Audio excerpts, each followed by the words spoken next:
first up is this Nakawatari, which means 150 to 250 years old, kind of antique Chinese pot. It's unglazed, obviously, and really sort of tight front to back. Okay, you can see there. It would be a bit of a shoehorn job to get it in, but we do still have a certain amount of soil to take off here. This would really be pushing the limit of sort of that front to back dimension there of how tight we can make it.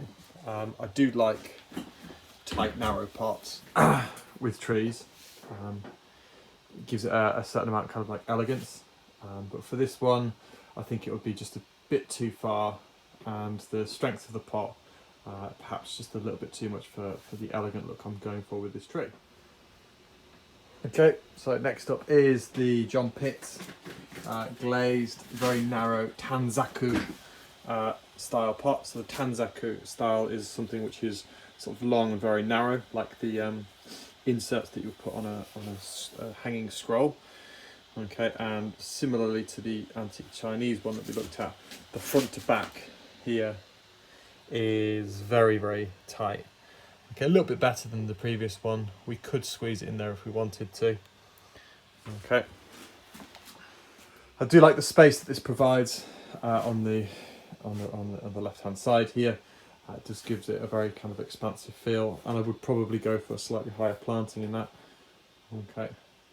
But it does look quite reminiscent to some of the other plantings I've done recently. And just something about it just doesn't feel quite right at the moment. Okay. And so it's definitely a contender, but not quite there. Okay, so this is the white Cochin ware. So white glazed Chinese, antique-ish Chinese pot. It fits in very nicely. Okay, no worries front to back. Okay, and it is a very kind of like classical. This is a sort of traditional looking image, and it works very well. Okay, the space on this side here is nice and evocative of a larger landscape. We will still need to do some work on the top areas here, but this is a definite contender, if not just a little bit traditional. Okay, so here is the Shuho rectangle. Okay, with the cut corners. Like the scalloped corners in there, which adds a little bit of kind of like strength and power to the pot. What I like about this one is, rather than some of the other ones which have been very, very narrow, this one has that quite wide surface area on the top. And so what that will enable us to do is to have it planted ever so slightly further back in the pot, giving us a lot of space here, particularly on the left hand side, but also will enable us to perhaps change the angle, the orientation of the planting. Okay, which then opens it up, makes it look completely different. Okay.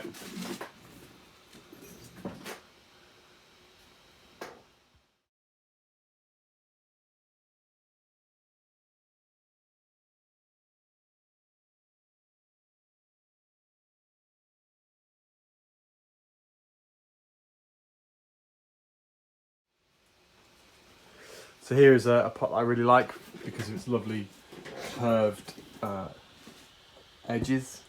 It's just a very sort of beautiful and elegant pot. The clay texture as well is absolutely superb. So again, this is a Nakawatari, so 150 odd years old, Chinese pot, unglazed. Now, one of the reasons why I thought of this as a possible option is if we could get that, we could shoehorn that into the pot, which it would go.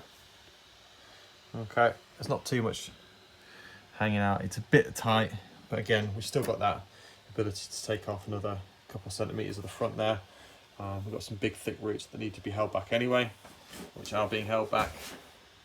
Okay, the image that this would give is one of these youthful trees just exploding out of the pot, and so the curvature of the pot coming up, and then just this massive explosion of the sort of the vertical trunks, everything growing out of it would make a really kind of interesting image.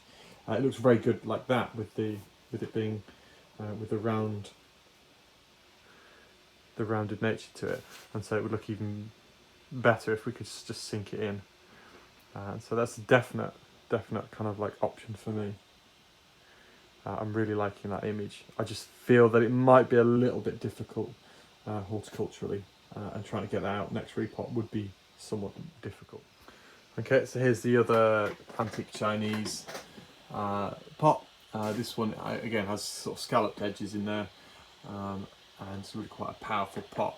Now the use of unglazed pots with deciduous trees is perfectly acceptable. It's not commonly done in Japan, but it was traditionally a lot more. It was seen a lot more in the olden days, but it's this would hark back to a very kind of classical era, the use of this pot. But I feel it's just a little bit too strong, and so it doesn't. It's not going to make the cut. Also, it doesn't enable us to do anything with the orientation of the tree within the pot. So here's something a lot more sort of contemporary. This is a modern Japanese pot made by somebody not within the bonsai community. It was a commission by Mr. Moromai of S-Cube, from somebody that he knew who made ceramics. It looks a bit like a soup bowl. Even has some glaze streaks on the top there.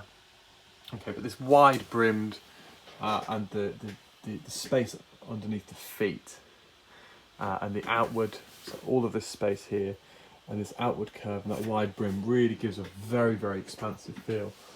So it's kind of similar to the John Pitt pot they saw in creating that space. This really does kind of like help to accentuate the upward and outward nature of the tree and the youthfulness of the tree, or trees, and that space underneath it just gives it that extra lightness. If that was flat to on the surface there, all of that feeling would disappear. And so this is a definite kind of like contender for being used. It's just whether or not we want to go for something a little bit more contemporary or a little bit more kind of traditional at the moment. Okay, so this is the wood-fired pot by Nendosai, the French potters, who I love their work because of its organic nature and the randomness that you get from wood firing. Round, obviously, and it gives us a lot of sort of space in order to tweak the front around, so it gives us a slightly different view into the tree. And so that from that perspective, it's a good choice, but there's just something not quite kind of just maybe a little bit too what's the word I'm looking for? Calm, peaceful. There's just not quite the right mix between the tree and the pot in terms of kind of textures. I feel it could be a little bit more interesting. Okay, not that the pot's terrible, but the youthfulness of the tree, the upward and outward nature of the tree just doesn't seem to match with that, with the pot that we have there. So as much as I love the pot, I don't think it's a good match for this tree.